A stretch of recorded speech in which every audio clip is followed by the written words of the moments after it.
Feeling lost in a sea of economic news? Start making sense of it on Planet Money.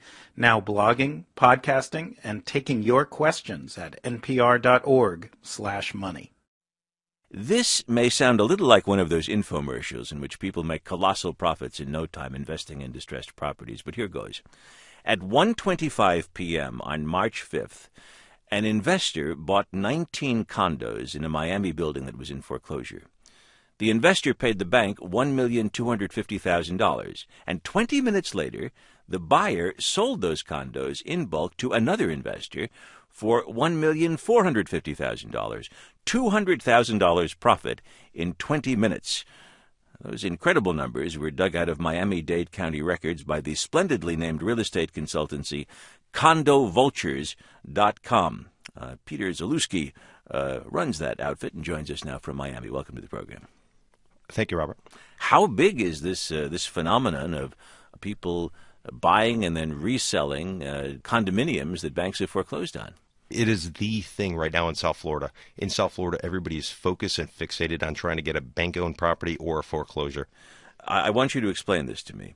If the Fama Group, which bought those condos for $1.25 million, knew of someone who was right there 20 minutes later to buy it for $200,000 more, why didn't the bank know that? Or for that matter, why didn't the buyer go straight to the bank and get him that much cheaper?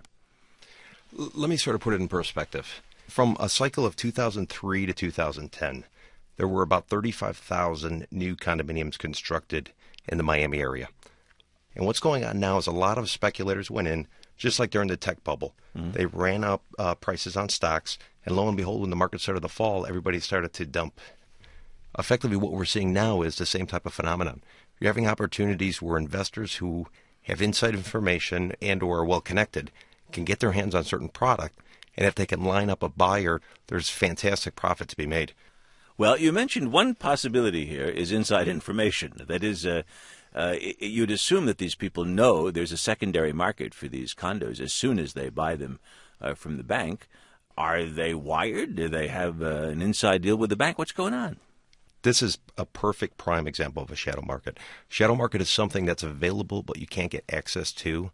This particular individual was able to get access to this product, and because of that access, they were simply able to turn around and flip it, or what I like to call condo arbitrage.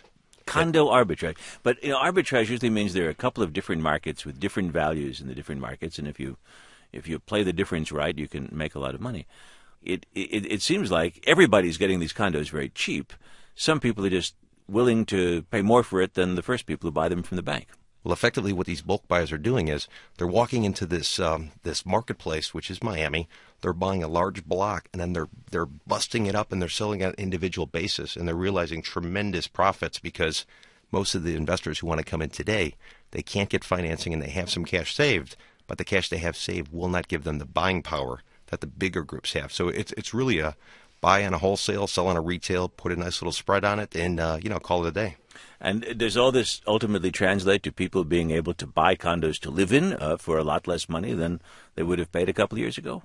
It absolutely does. I mean, really what this is doing is this is helping to, absorb the oversupply of what was constructed in Greater Miami. Most people thought that the market was going to free fall, but in reality what's happened is these buyers are coming in, and I would tell you half of the big buyers are foreign nationals. They're coming in, they're buying at a deep discount.